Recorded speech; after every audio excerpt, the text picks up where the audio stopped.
what we're actually seeing is the systematic implementation of the fall of the Republic and the rise of the corporation of the United States. Every major event is a step in the ladder to achieve that end. COVID is just another rung in the ladder, which is why there's a deliberate mixing of all the wordplay, right? I mean, we should stop calling it, quarantine. That's a term designated for people that are verified sick. This is a house arrest mandated by the state. You should stop calling it, social distancing, because there's nothing social about forced isolation. We should stop saying safer at home when millions of Americans don't have basic necessities adequate to fit their needs. It assumes that everybody's home is equally as safe as the people that are making the statements. We should stop saying, this is for the greater good, right? When you close the economy, killing millions of businesses that families have worked generations to establish, that's anything but good. We should stop saying this is the new normal. That's just blatant mind control drivel. There's nothing normal about forced isolation, treating your neighbor like they have the plague, breathing your own bodily waste, wearing masks, living in constant fear of contamination. That's normal.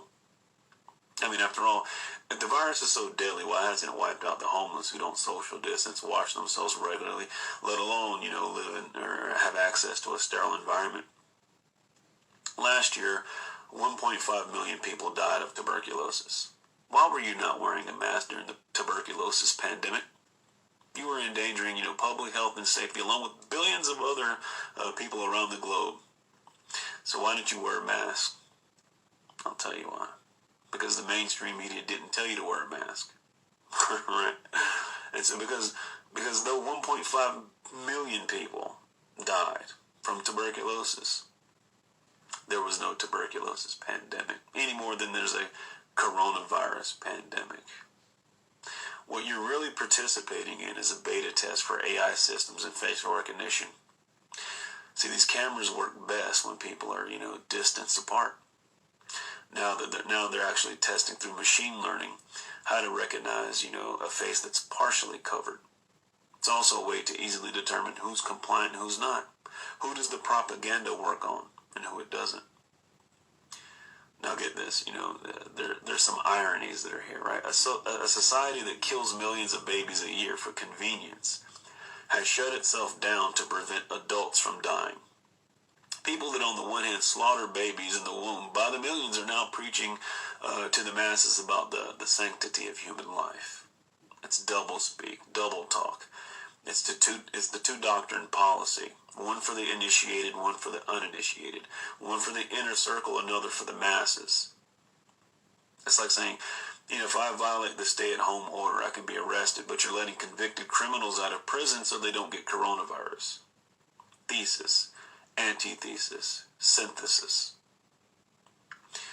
If there's a real pandemic, does it require, faulty virus models, rigged test results, 81% false positives, inaccurate news reporting, staged hospital overruns, manipulated death certificates? Nope.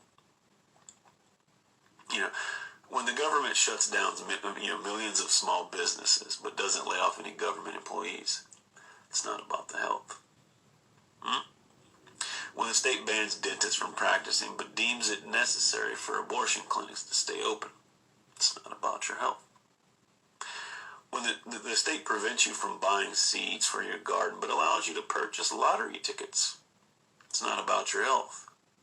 An institution that has the ability to destroy all of Earth through alleged nuclear warfare should not regulate personal self-defense.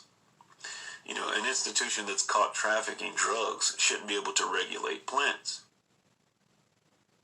An institution that's racked up $23 trillion prior to coronavirus in debt shouldn't be allowed to manage the retirement fund. An institution that was caught spreading STDs should not be allowed to run healthcare. If people are really concerned about public health and safety, in general, but they don't care if people eat garbage, drink poison, smoke cancer, and take prescription drugs, but think that toilet paper, hand sanitizer, and mask are going to protect them from the boogeyman coronavirus. This is a special kind of stupid that I can't address here. You should ask yourself a couple basic questions. When did you consent from, you creating a government to serve you, to you serving the government ruling over you? If you want to know, who's in charge, just think about who you can and can't criticize.